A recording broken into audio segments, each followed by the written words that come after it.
Kalau kita lihat, tuan-tuan, pemuda sekalian, kalau kita lihat baru-baru ini, yang amat berhormat, kita punya Menteri Besar telah mengumumkan pendapatan ataupun FDI untuk negeri Johor.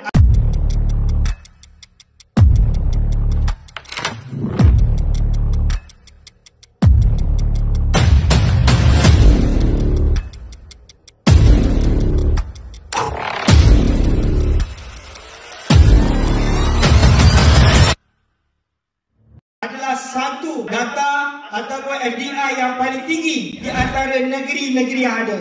Ini menjadi contoh untuk kita berikan penjelasan kepada masyarakat di luar untuk melihat pemimpin UMNO mampu meneraju negara. Ini perlu kita jelaskan. Kita ingin mendapatkan hasil yang berbeza, maksudnya di sini kita perlu melakukan perkara yang berbeza.